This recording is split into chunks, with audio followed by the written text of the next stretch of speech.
Now, forgetting the bondage,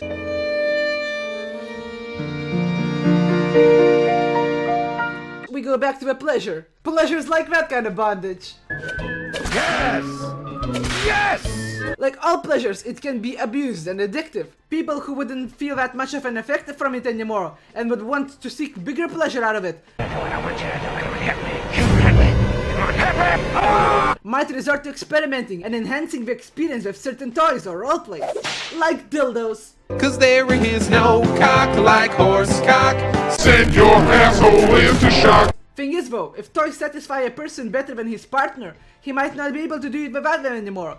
Anyway, how is your sex life? My girl fucked me with a strap-on in public. What a story, Mark. Or won't even want a partner to begin with. He would be literally playing with himself. That made me think, if people would want such sex with these toys more than with people, where does the lust even come from? Well, sex isn't all just about inserting something into yourself or another person anymore. I put my cock plug in your socket. It's about our mindset. The power within. The power within. The power within. The power within. For you see, it unlike sexual intercourse with genitals or genital toys comes from our minds, not our genitalia. The stuff we desire for or get aroused by usually comes from what we think is attractive. Our individual turn-ons and turn-offs. It's your voice. It does something to me. Why, thank you, darling. There might not even be a need for another person for you to think about. You might even get aroused by your perception of someone rather than who they really are.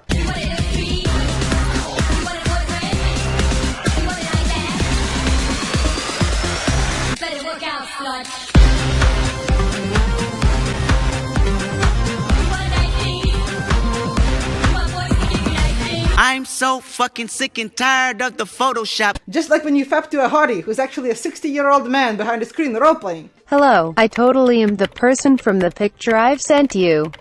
I am also gay. Would a handsome man like you care to roleplay with me? Oh yes, a strong man like me would rip your clothes off in one try. I take out my huge sturdy penis and rub it against your beard. Yes, I like very much. Text foreplay sure is weird. The imagination can make wonders. But luckily for us, that will be not the weirdest thing we'll talk about today. Too much forced lust and imagination can create fetishes. Turn around so fast, get that ass clap. Rub it all on me like my last track. Shake it, bake it, break it, give me that. Shake it, bake it, break it, give me that. Turn around so fast, get that ass clap. Rub it all on me like my last track. And that's basically how it goes, son.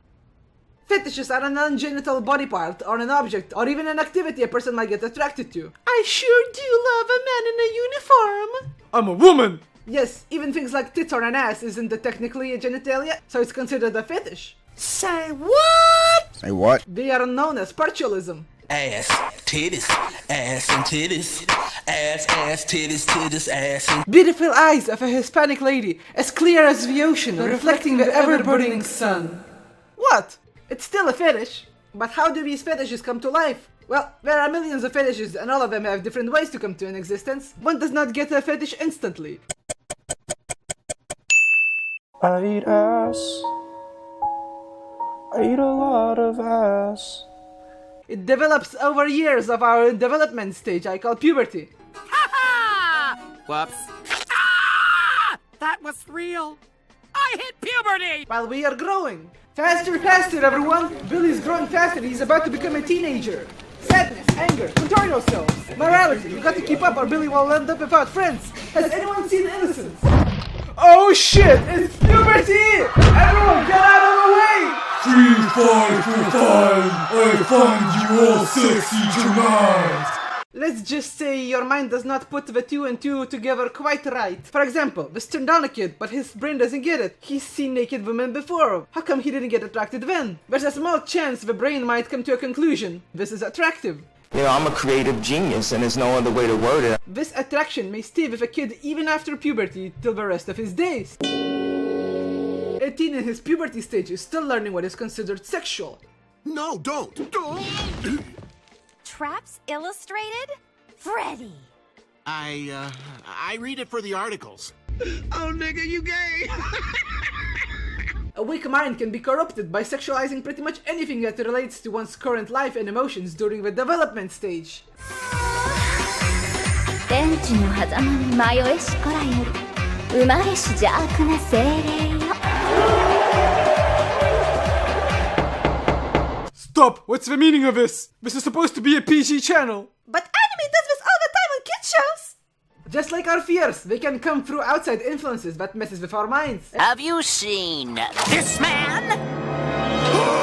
It's the maniac! Take him away! Take him away! It comes through historical events, environments, culture.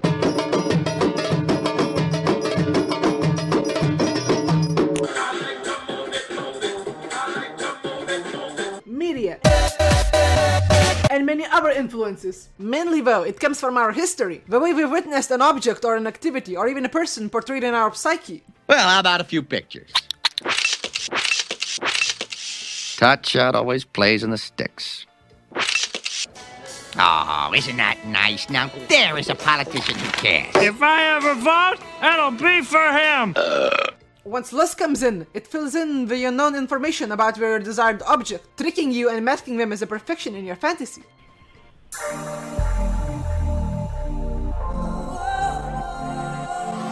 Got what you want, got what you need. Your dream must be your fantasy.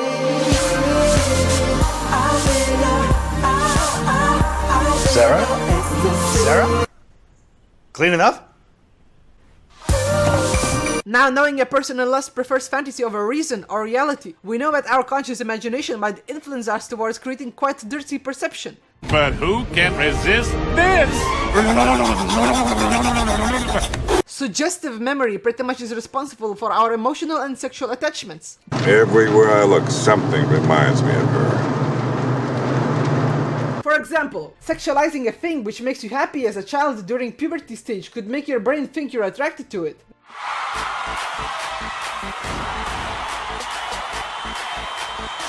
Fall forward, standing a scintillating 3'2", the heartthrob of the hoops, Lola Bunny! Everybody get up, it's time to slam now. The real jam going. Fuck all of you! This, however, does not work the same to all of our brains. Autistic people, for example, their minds are more pragmatic, so of course we connect the dots more differently. Help! Cannot control! Cannot control! Help me! Help me! Help! Help! Help! Help! Ah! Ah! Ah! They might think this thing makes them happy, and this thing makes them happy. Them together makes you even more happy. This might confuse the person sexually. And once your mind has finished connecting the dots, they will send these orders to your body, and they will think the same as you do.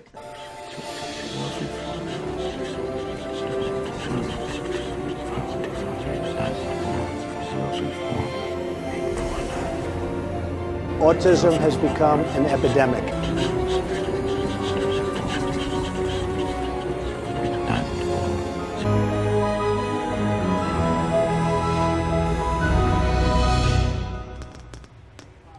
It says penis.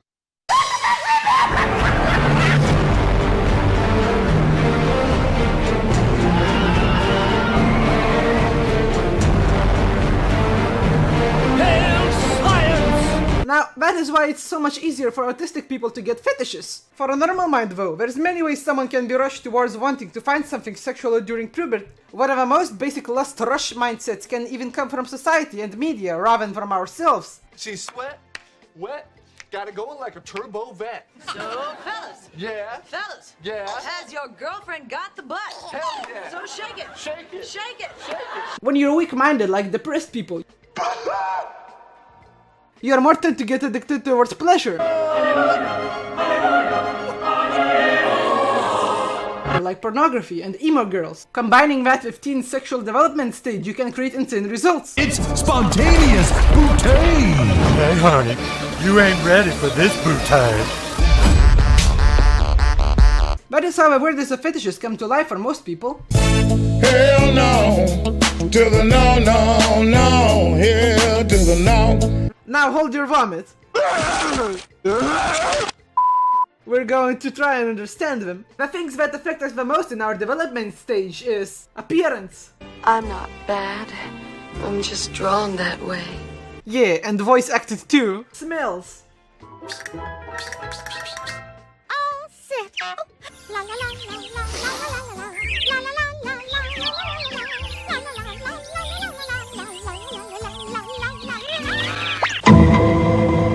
Movements.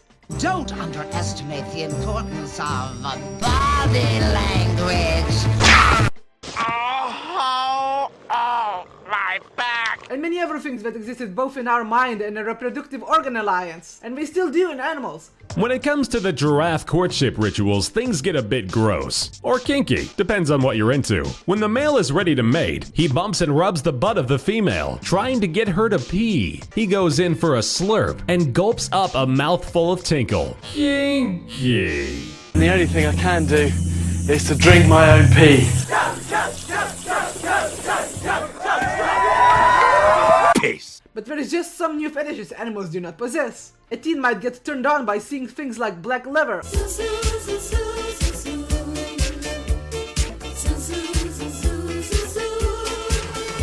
Or a girl smoking a cigarette.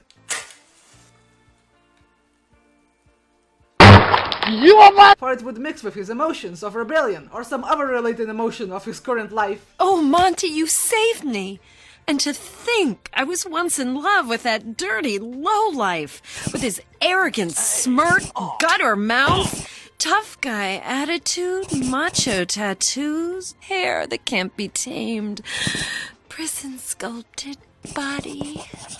I'm sorry, Monty. Oh, Snake, don't ever change. You just got cut! Some childhood and teenhood experiences can lead people to loving fat people. This is what I do. I sit on you. Sit on you. Extra thick! Slim people.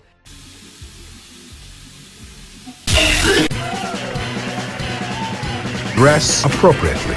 And many other shapes of humans. Usually for women though, it's a muscled man, for it symbolizes strength. I am a man with muscles. Power and hard work. Like a rib with a bun of sesame. Basically a man who symbolizes perfection and being capable of dealing with his own problems. In this department, we go by the book. By book. The most important turn on though is usually the perfect anatomy or a symmetry of a face, because we find it normal and not repulsive. I used to like Botticelli. The life he could breathe into a chunk of cold stone. But I look at it now, and it seems just a rock, ideally proportioned, not a flaw on its surface, painfully perfect. As lifeless and boring as a boulder at the roadside. That's better. More interesting at the least. Heterosexual men usually prefer bigger-waisted women, whereas heterosexual women prefer bigger shoulders on men. As you see, I've got biceps to spare. Maybe that's why our signs look like this. Of course, appearance can mix with your mindset and emotions through clothing as well. Huh? Nope, too spicy. Ah, too young. Oh, too much. Like job professions, such as a nurse, priestess, a cop, or a fireman. Nowadays, though, fetishes can be implanted into ritual non-existent things too. Sexualizing and humanizing objects by placing tits, vagina, or a penis onto them. Hey, get that away from me! God damn it. Sometimes such things can mix genders to create both man and a woman. Hey, I just noticed. I'm a girl. Such things can confuse children, and they might not know what sort of sexuality we were born with. Is that a penis in your pants? Yeah. You lied to me. No, I didn't. You lied to me. You don't work out? Please, I've seen you at the gym. You're ripped. No, don't turn this around. Wait. Really? And I'm a miserable son of a bitch. Am I a boy or a lady? I don't know which. I wonder. Even though we could consider that a mind disorder if it's not hurting anyone, everything we find attractive, from curved sexy body to a nurse outfit, can be applied to almost any object to create a fetish. Yay, I'm an airplane! Though the people who create these kind of fantasies usually do it for their own fun. We're not doing it for the sake of art, and we're not doing it for the sake of money. No, we're doing it because we like painting naked people. Even when one knows it is not real, he still cannot control for what he desires. I dig it when chicks run. Okay, compare this to this. Yeah, the difference is uncanny. Now let's mix this symmetry with a fetish. These things aren't real, but we still look better than this. We are now sexualized. This can confuse some children. And maybe even 1% of you got a turn on. No judging here. Then there's one of you in a diaper. Just finish me. Hey, I'm not judging. It's your right to explore your identity. So appearance, environment, scent, movements, or many other things do play a role into what we can find sexual. It's all an influence. Like that weird experiment with rats, where one of them couldn't get aroused anymore without wearing a jacket scientists put on him during his last sexual encounter. Of course, visual appearance isn't always the main influence that can play with your emotions. Haven't you noticed she looks exactly like me, but in drag? What am I, a f***ing narcissist? I need to look at myself while I'm busting. Oh God, she's coming over. Many people get turned on by feelings of getting dominated by his partner, or even dominating the partner itself. Cooper, what the fuck? What does the position and situation matter so much, you might wonder? Well, let me in you on a little bit of a secret. Remember how I said that ego really matters in sex, right? I don't remember. Okay, I don't remember. Well, it's because sex is mainly based on power. A great man once said that everything in life is about sex. Except sex. Sex is about power. There's no way that can be right! Whether someone has more or less or equal power in sex matters. I see your Schwartz is as big as mine. Even imagining yourself being extremely powerful can turn you on. Take a hike, boss. I'm running things now. All hail King Homer. Same goes for one who imagines himself being weak and getting dominated.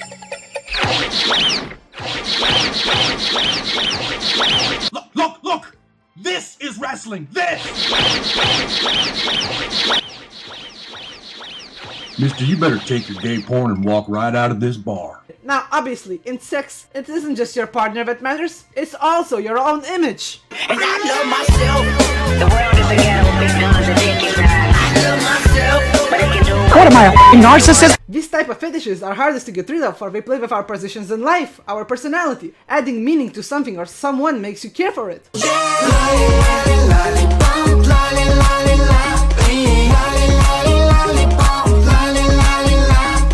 Or even identify with them. My TV screen is just like a mirror. I can see myself there so much clearer. That's why some pornography movies have some character development. I see you don't have a lifeguard here at your beach. I'm not at the beach, this is a bathtub.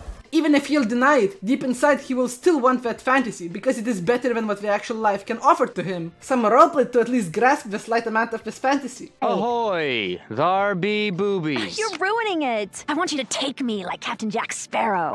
This is my fantasy. Try to be realistic. I should warn you, I haven't a memory of me last wash. You might find my balls have the scent of vinegar fermenting in feta cheese. I can't. Dressing up as animals because of self-identity problems. Stephen believes he is an African leopard and likes to go by his leopard name, which is Shroud. Big deal! I'm a spoon! And I'm a fork! Getting beaten with a belt thinking you need to be punished because the world is too weak to defeat you. Hey Stacy, what do you say we go downstairs and you beat me with this while I jerk off in the corner? Oh no, stop it! What the hell's the matter with you? And yet again, don't forget about the plastic surgeries. Damn it, you people have to make special arrangements for trans-species people like me. I may be a dolphin, but I'm also a lawyer. You're laughing? These things usually come from social constructs society itself uses to express itself. From calling your partner a kitty cat. Are you still my puppy?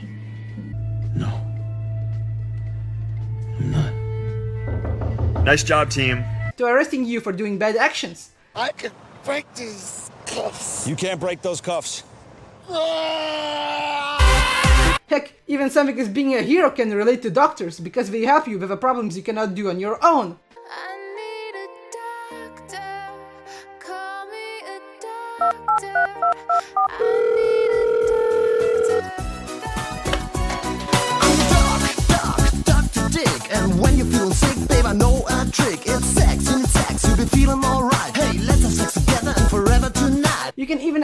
yourself. If a bland naked woman or a man could arouse you with no personality or identity to it. If so, then congratulations. Congratulations! Let's see what you want. Oh, aren't you lucky? You probably really like silent protagonists. But these social constructs build our society, and they all can be used against us to arouse us. Take this apple for instance. You make every douchebag eat it in every movie, and it becomes symbolic. Hey, Apple! Hey, Apple! What? What do you want? Cinema sense!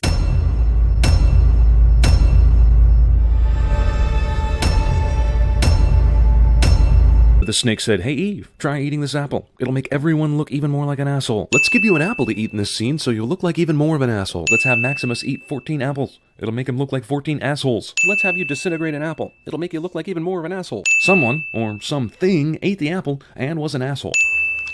The director said, "Here, eat an apple. It'll make you look like even more of an asshole." Enough is enough! Hey Orange! What? Cartoon Network!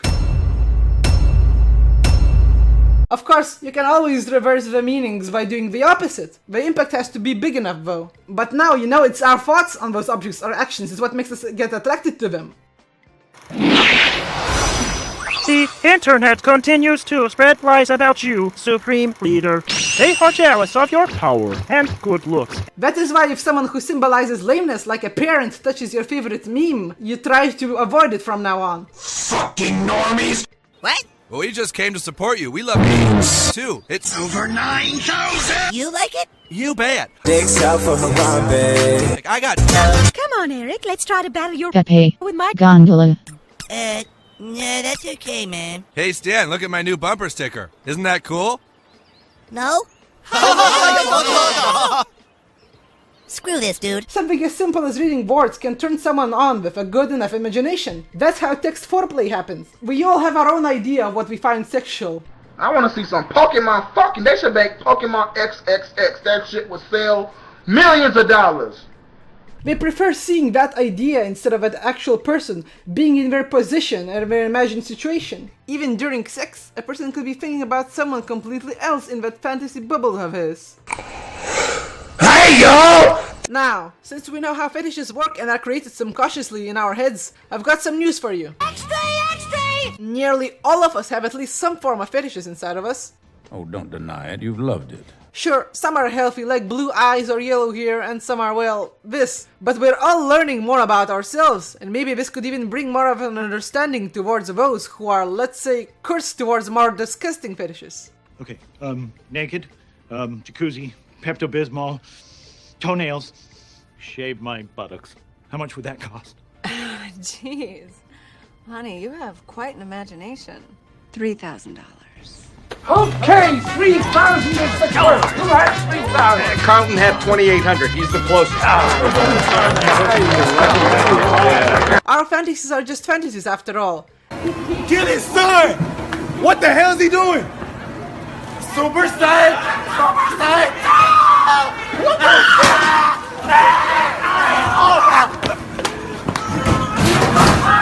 And as long as we won't take them to the real world, no one should be concerned. What's that? A nonce alert! God damn it, totally forgot about those guys. You make a single acceptance speech and they already show up. Alright, let's talk about where I draw the line. Hurting and using other people for the benefit of yourself. I don't take advantage of people. Look at Sweetie, sitting on her cloud of judgment, handing down life lessons to all the sinners. Come on, Mac. Let's go get crippled. And of course there's no easier person to use than a child. Sure, some of them are smarter than the adults nowadays.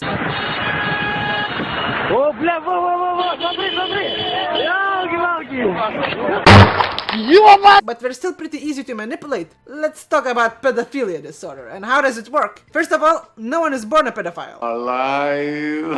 It's alive! It's alive! They are made. Though being born with cerebral abnormalities in the temporal lobes increases the chance of becoming one. Yes, such things as physical head trauma during childhood.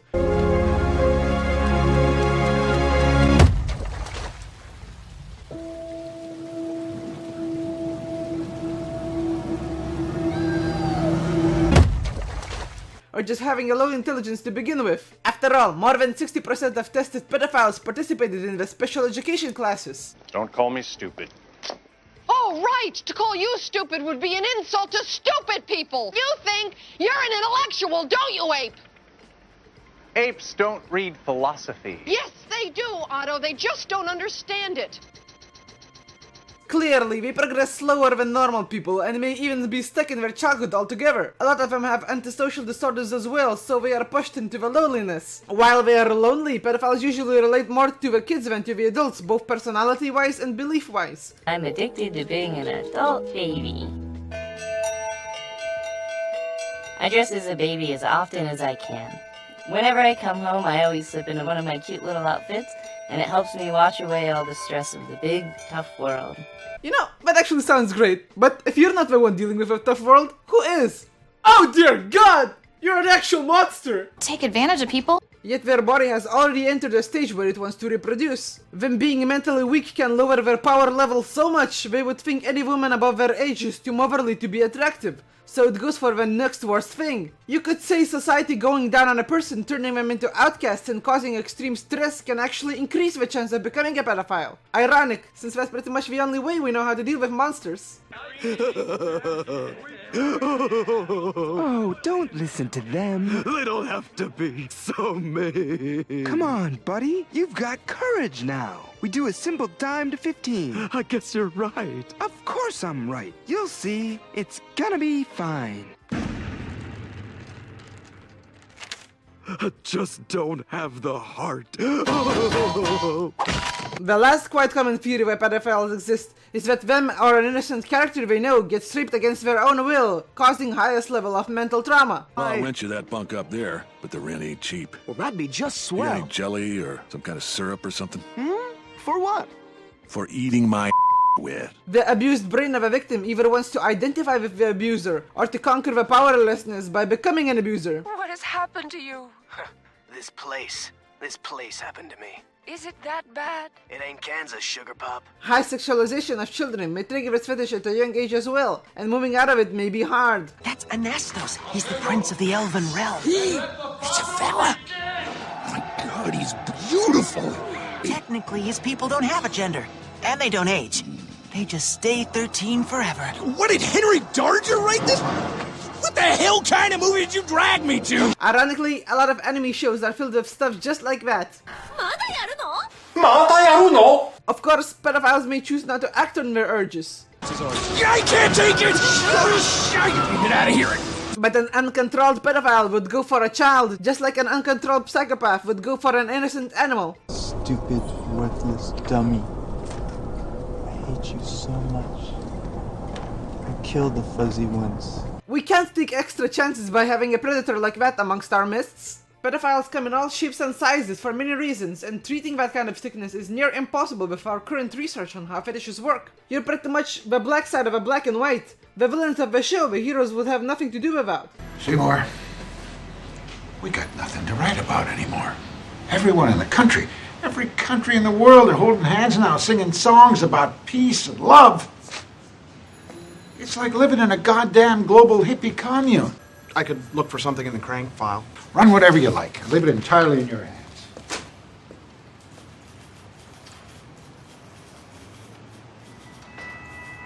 Rorschach's journal. Hopefully, someday we'll find out more on how to treat your fetish and find the proper cure for it. But for now, I'd be happier if you didn't exist at all. But I'm only human after all. I'm only human after all. Dude, you have sex with children. I'm only human after all. Don't put the blame on me. Sex with children. Yeah, you know, we believe in equality for everybody and tolerance and all that gay stuff, but dude, you. Seriously. Alright, that's enough. You're all going to be put away for a long time. Well, I actually got one small theory that might help those who are still in their teenhood. And this goes for all people who have fetishes. Hooray! Question mark? When a teen still establishes his fetishes in his youth, he can still manage to get rid of them and prevent them from planting in roots by finding strength in something else. Try forcing lust into another fetish or dating a normal person. Have a healthy life and stimulate your brain into finding normal sexual contacts. Sadly, if not action is taken during puberty while they grow up, they can grow into an adult with a fetish one cannot get rid of due to them leaving the development stage. I don't need it. I don't need it. I definitely don't need it. Yes, males cannot get rid of their fetishes.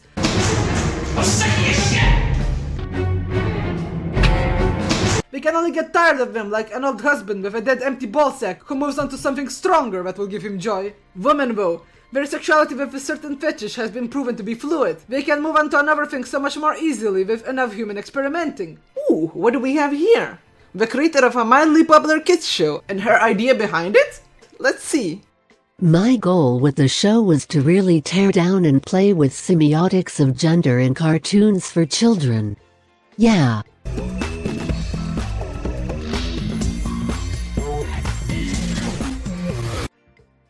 For children. Now that's what I call a sick experiment on girls. Now, enough of scaring you folks. I've pretty much covered all the scariest parts of lust at this point already. Well, I mean, I haven't talked about sex with corpses and animals, but you pretty much get the picture already. We get the point. Bamboo. It's time to talk about what we learned today. And so what we have learned applies to a lot. Lust is mainly based on fantasies after all. It's a fake. And not all of those fantasies are so terrible. It is when we take those fantasies into the real world and start affecting other people with it when it is an actual problem.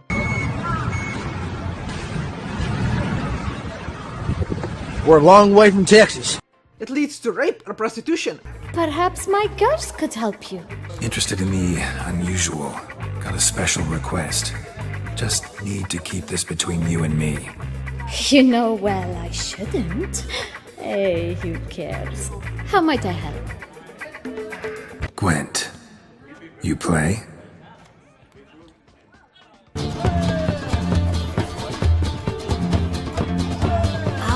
And of course, as I said, people in lust may become irrational and unable to control themselves. Because people who give into these fantasies rather than the real world end up living that kind of life instead. Living in a fantasy, knowing it's not real. It really is not sweet. Wait a minute. This isn't my world. Disappointed! So how about I tell you how we can control our lust again? You fucked with the wrong asexual Christian. Just like with any addiction, best way to ignore these fantasies is to occupy yourself with literally anything productive and have a healthy life. And about dealing with existence of these fantasies in our minds, I say just accept that they exist and move on. Or there's an even easier solution. What